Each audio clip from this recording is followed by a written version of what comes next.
जय गुरु जी, शुक्राना गुरु जी। गुरुपा के चरणों में कोटि कोटि प्रणाम। गुरुपा की प्यारी संगत को भी प्रणाम।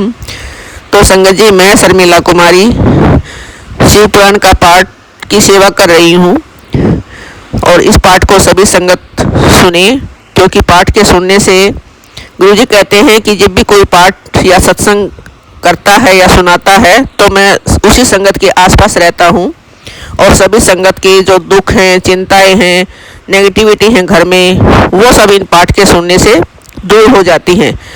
तो संगत जी, ये मत सोचना कि हम बहुत ज़्यादा ही परेशान हैं, हम गुरु जी से मांगते हैं, गुरु जी हमें देते नहीं हैं। आप पाठ को लगातार सुनिए, आपके घर की नेगेटिविटी, चिंताएं सब खत्म होंगी। विश्वास के साथ सुनिए। तो मैं इस पाठ को शुरू करती हूँ गुरु जी के मंत्र के जाप से। ओम नमः शिवाय, शिव जी सदा सहाय। ओम नमः शिवाय, गुरु जी सदा सहाय। जय गुरु जी, शुक्राना गुरु जी। ओम नमः शिवाय, शिव जी सदा सहाय। ओम नमः शिवाय, गुरु जी सदा सहाय। ओम नमः शिवाय, शिव जी सदा सहाय। ओम नमः शिवाय, गुरु जी सदा सहाय।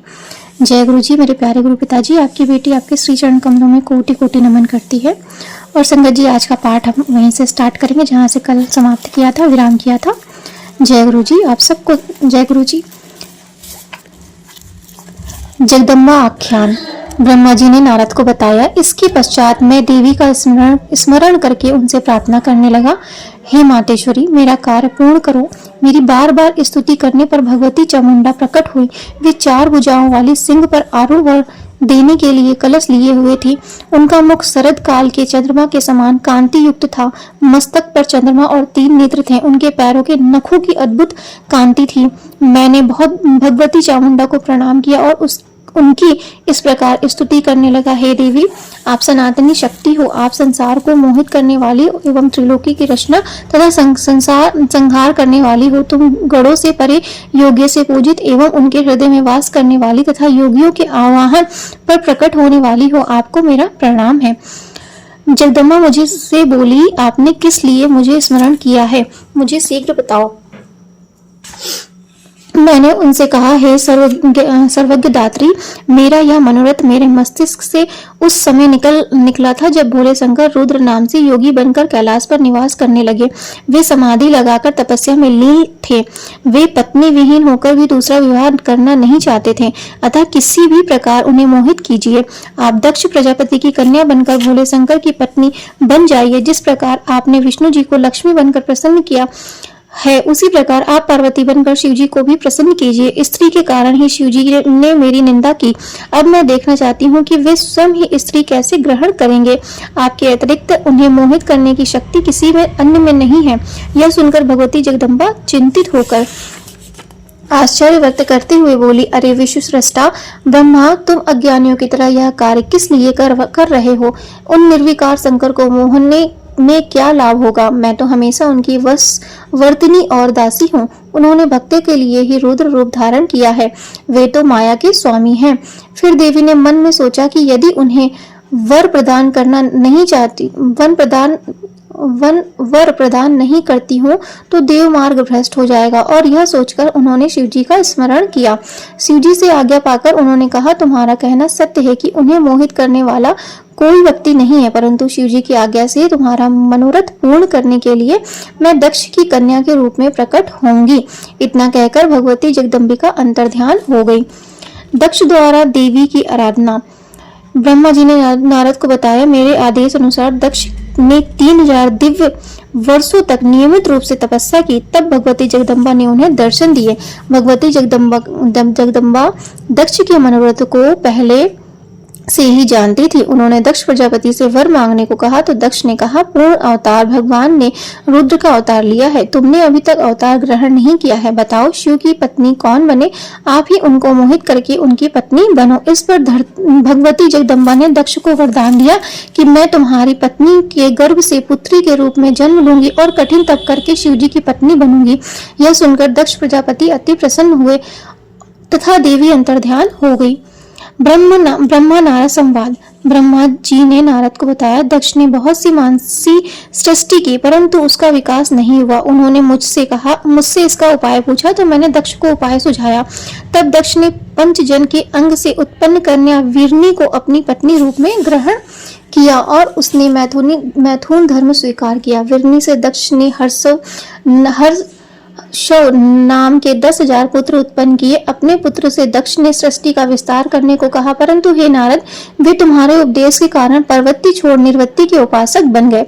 इसके बाद दक्ष ने पंचजन्या से सब लाश्व नामक 1000 पुत्र उत्पन्न किए, परंतु वे तप में लीन हो गए। इससे दक्ष को बड़ा दुख हुआ और तुम्हें श्राप दिया कि तुम पृथ्वी पर स्थिर नहीं रह सकोगे। तुमने साधु स्वभाव से उस श्राप को स्वीकार कर लिया। इसके पश्चात दक्ष ने अपनी पत्नी के गर्भ से 60 कन्याओं को जन्म दिया तथा उनका विवाह रचाया। उनमें से 10 कन्या धर्म को, 13 कन्या कश्यप ऋषि को, 2 भूतांग ऋषि को तथा कृष्णाओं को और शेष गरुण को दे दी। इनकी संतानों से 3 लोक भर गए। इसके पश्चात दक्ष ने फिर देवी की आराधना की। तब देवी बालक का रूप धारण कर माता के पास आकर बैठ गई और रोने लगी। उनके विलाप को सुनकर अनेक स्त्रियां और दासियां वहां आ गई। सारे नगरवासी जय जयकार करने लगे। पत्नी सहित दक्ष ने सुखपूर्वक उसका पालन पोषण किया तथा अच्छे संस्कार प्रदान किए। दक्ष ने उस कन्या का नाम उमा रखा। वीरनी की माता ने उसे स्तनपान कराया। सती की तपस्या। ब्रह्मा जी बोले, जब सती बड़ी हो गई तो उसके पिता दक्ष ने उसके विवाह का विचार किया। पिता की इच्छा जानकर सती ने अपनी माता से शंकर भगवान के साथ विवाह करने की इच्छा जाहिर की। माता के कहने पर सती ने घर में ही शिव जी की आराधना प्रारंभ कर दी। अश्विनी माह की नंदा तिथि में गुड़, चावल, नमक आदि से शिव जी का पूजन किया। सती 1 वर्ष तक इसी प्रकार शिव जी का पूजन एवं तप करती रही। ब्रह्मा जी बोले, हम देवता सती के तप को देखने के लिए गए। मैं और विष्णु जी शिव जी के पास गए। हमने वहां पहुंचकर हाथ जोड़कर उनकी स्तुति की। हमारी स्तुति से प्रसन्न होकर शिव जी ने हमारे आने का कारण पूछा। हम दोनों ने कहा, हे स्वामी, आप हमारा साथ दीजिए।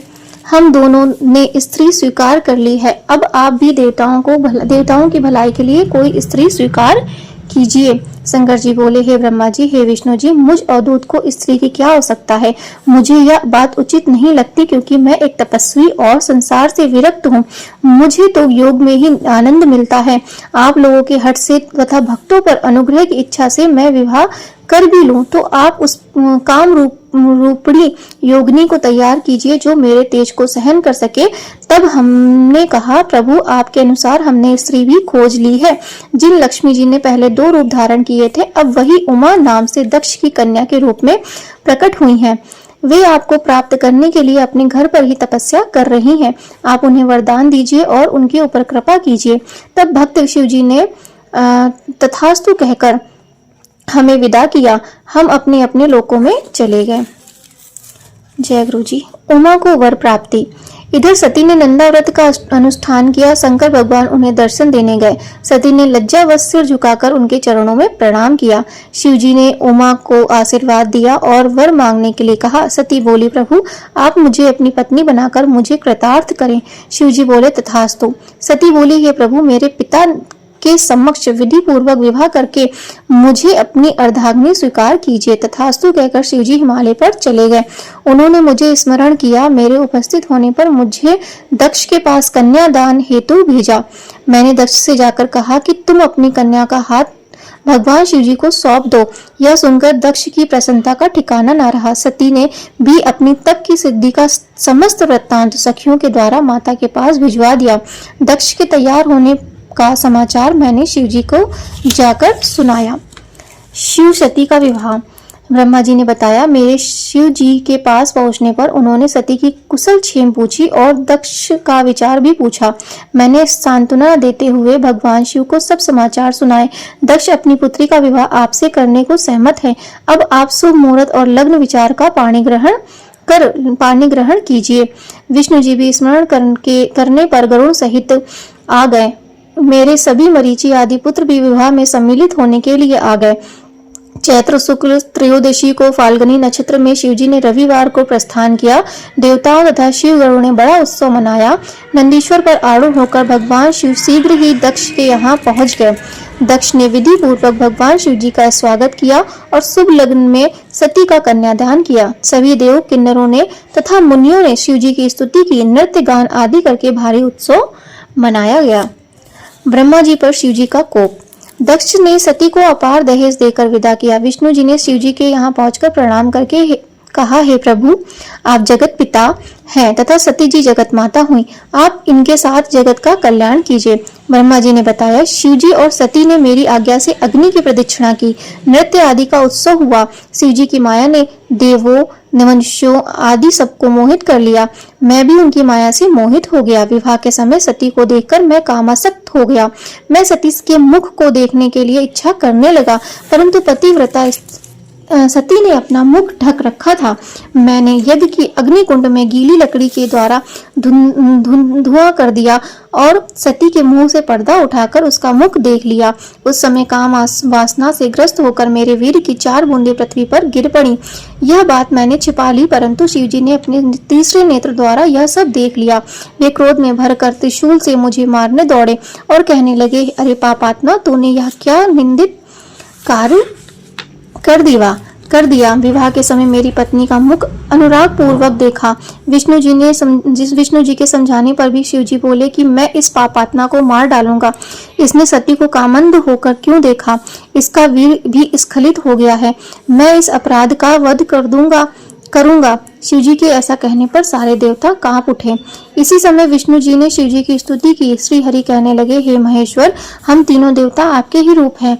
ना ब्रह्मा आपसे भिन्न है और ना मैं आपसे भिन्न हूँ। आप सब कुछ जानते हो। आप शिव ही अनंत और सर्वरूप है। आप में नित्य, दीर्घ और आदि कोई भी विशेषण नहीं है। विष्णु जी के इस प्रकार समझाने पर शिव जी प्रसन्न हो गए और मुझे माफ कर दिया।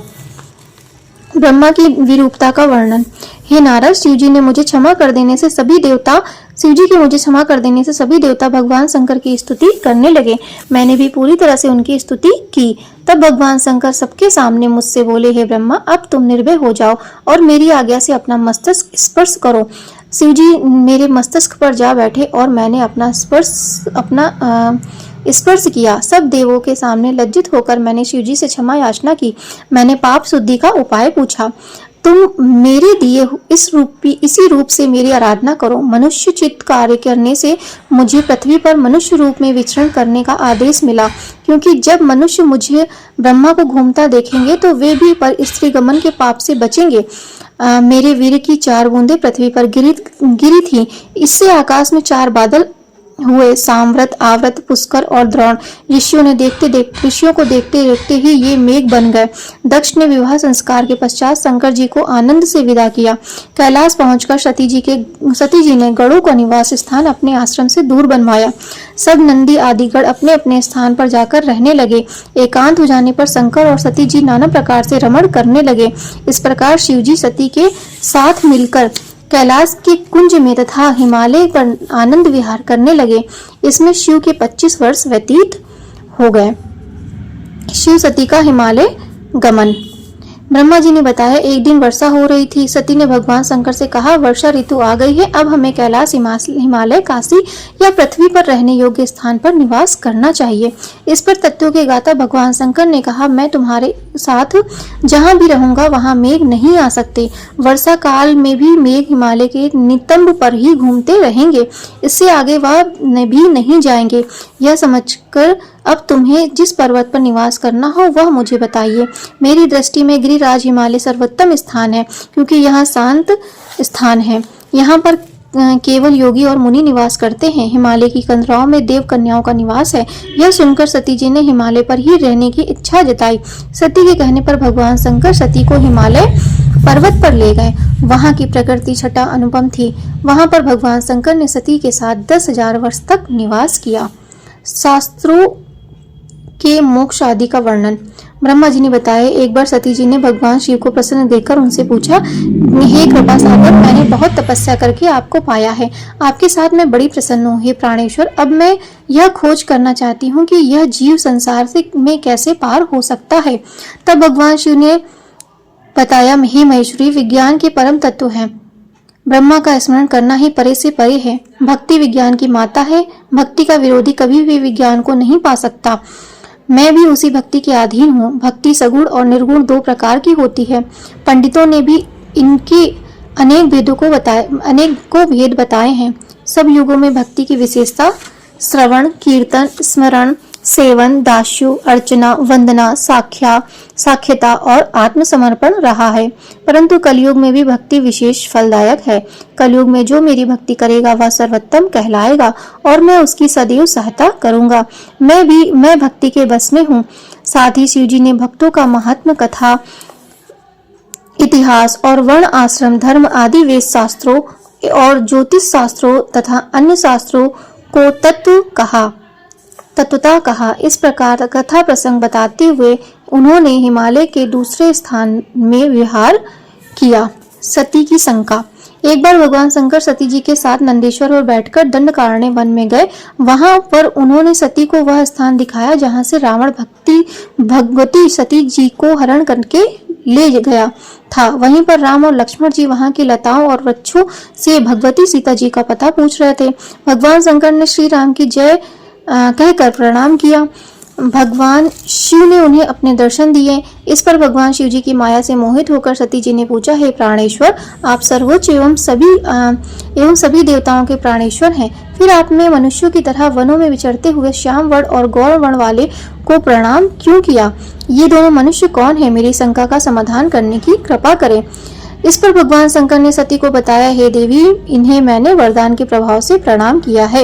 ये सूर्य वंश में उत्पन्न दशरथ के पुत्र राम और लक्ष्मण हैं। श्याम वर्ण वाले राम है जो विष्णु जी के अवतार हैं और गौर वर्ण वाले लक्ष्मण हैं जो शेषा अवतार हैं। ये पृथ्वी पर साधु जनों की रक्षा तथा कल्याण के लिए अवतरित हुए हैं। इतना बताकर भगवान शिव जी चुप हो गए, परंतु सती जी का संदेह अभी दूर नहीं हुआ था। सती के संकालु चित्त को देखकर भगवान शिव जी बोले, हे देवी, यदि तुम्हारे मन में कोई शंका हो तो मैं यहाँ पर वृक्ष के नीचे बैठ जाता हूँ। तुम जिस प्रकार चाहो उनकी परीक्षा लेकर अपनी शंका दूर कर सकती हो। मैं यहाँ पर तुम्हारी प्रतीक्षा करूंगा। सती जी ने मन में विचार किया कि इनकी परीक्षा किस प्रकार ली जाए। उन्होंने सोचा कि सीता जी का रूप धारण कर राम जी के पास जाऊं। यदि राम वास्तविक रूप में विष्णु का अवतार होंगे तो मुझे पहचान लेंगे, अन्यथा नहीं। जब सीता का रूप धरकर राम के पास गई तो सती को सीता के रूप में देखकर श्री राम ने शिव जी का नाम लेकर मुस्कुराकर उन्हें प्रणाम किया और बोले, हे सती माता, इस समय शिव जी कहाँ है? तुम अकेली इस वन में क्यों घूम रही हो?